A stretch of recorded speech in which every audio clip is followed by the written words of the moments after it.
So today a fellow Classical Conversations community is putting on a Latin boot camp for moms. And since I didn't grow up learning Latin because I didn't have a classical education, I was not homeschooled, I was public schooled, and I went to fabulous schools, I just never learned Latin. I feel it's pretty important for me to go. And the reason I wanted to go is because Lainey will be old enough to start Latin next year in her program with our community. Right now she's learning grammar about Latin, and when I say grammar, I don't mean like noun, verb, subject, all of that. I mean grammar stage, which is memorization. So she's learning pieces of Latin right now, just straight memorization, usually put to song or something like that. And she will use it next year, but I wanted to see ahead and see what it will look like whenever she is ready to learn Latin.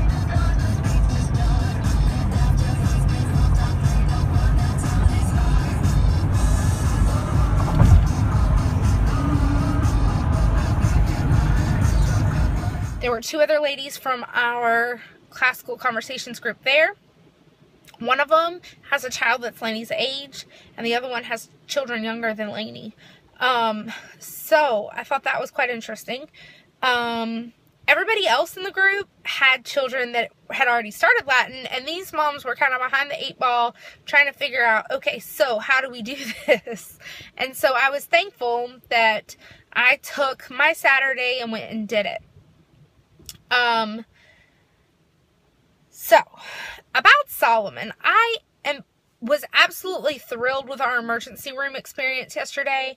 I took him to a children's hospital on purpose. He had a good time. He was not scared. He was doing wheelies in the hallway. I am more annoyed that my pediatrician felt that I should be the one to refer us to an ENT. Which, if you know anything about referrals, a patient trying to refer themselves to a specialist is always going to take longer than when a doctor physically gets on the phone or his staff and says, this is Dr. So-and-so, I have patient such and such, they need to be seen by you, etc., etc. So I was a little put off by that number one, he didn't feel the need to actually do the legwork or have his office staff do the legwork. Like, he literally handed me a paper of ENTs. Some of them didn't even take our insurance. Like, I wasted a day on the phone trying to find an ENT, and I knew it was hopeless. Second of all, after I get to the emergency room doctor says to me, hey, Mom, you know we have after-hours pediatrics offices here that have the ability to do a x-ray. So this x-ray could have been done yesterday instead of today. Well, no, I didn't know that because I'm not from here. And our pediatrician knows that we're not from here and knows that we're a transfer. I'm more used to having a pediatrician that is just very involved and probably has a smaller caseload than our current pediatrician. I was talking with some of the moms today, and they gave me some other recommendations, which, if you know us, we don't run to the pediatrician, about every little thing. The only reason we ended up at the pediatrician that night is because we could not get his nose to stop bleeding for any length of time. It would stop, and then like 2 or 3 minutes later, it would start again. And I am not talking small amounts of blood. And of course, it was mixed with water, which made it look like even more blood. But it was just frustrating. So yes, I am thankful that Solomon was not admitted, even though I took my comfort items. Which I told Brandon, if I don't pack these comfort items, we're going to be admitted. If I pack these comfort items, we're not going to be admitted. So I'm going to take the time to pack things like my phone charger, my iPad charger, because those are what Solomon plays with sometimes. A book for me to read, a pair of pajamas for me,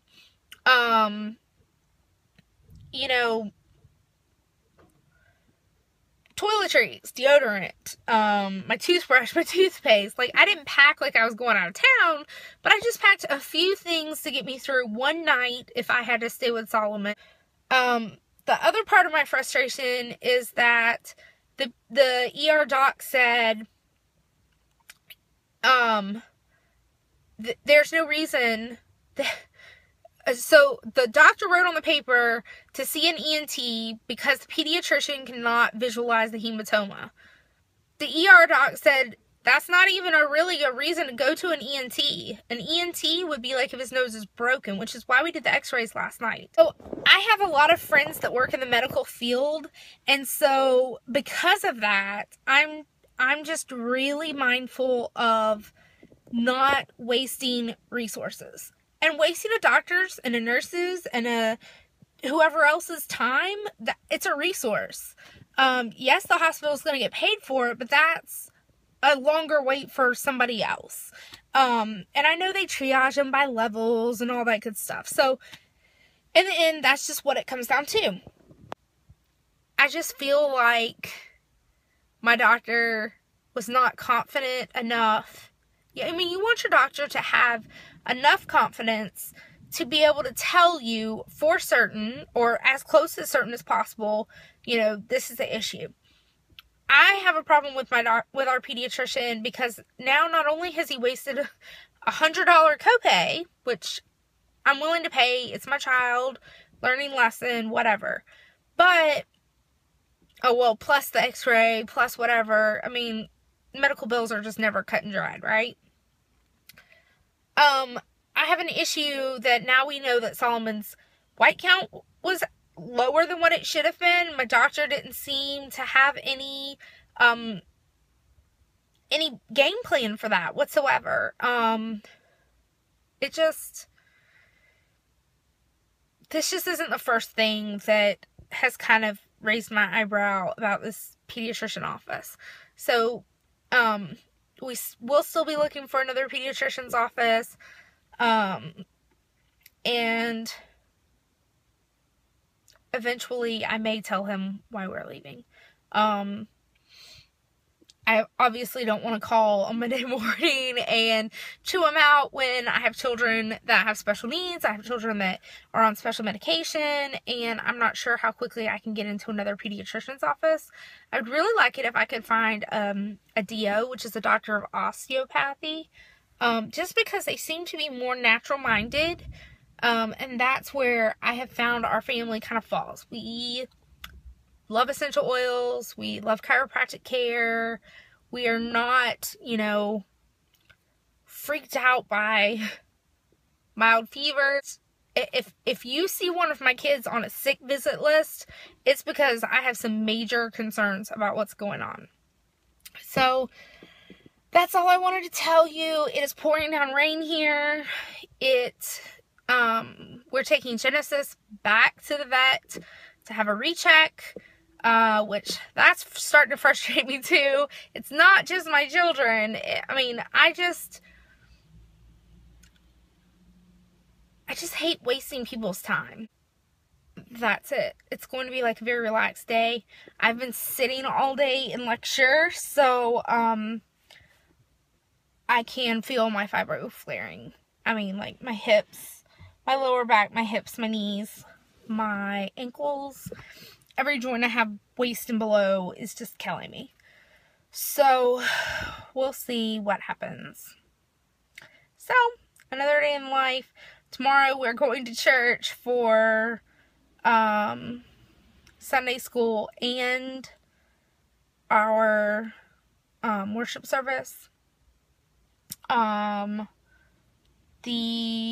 memorial service for my friend Melissa has been posted, and it is in South Dakota, so I will not be attending that. If it was going to be in Georgia, I would have considered going back, but I think her husband's family is up there in South Dakota, which is how they landed up there, and I think he is going to want to raise the children in South Dakota.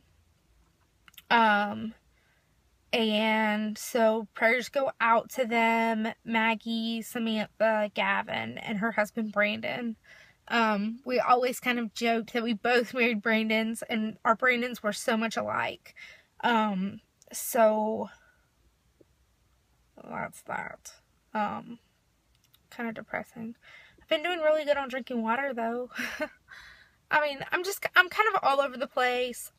I'm ready to have some chill out time before we have to drive to the vet and then veg out for the rest of the night. Sounds like a plan. I might vlog part of Solomon's speech evaluation just because I know a lot of people are curious about apraxia. Ronda Rousey is an amazing MMA fighter, and it's actually come out that she had apraxia as a child, and it gives me so much hope for Solomon. So, I may put a little bit of that on there this week. Other than that, I just have a very busy week and lots of homeschooling to do. So, I will see you later.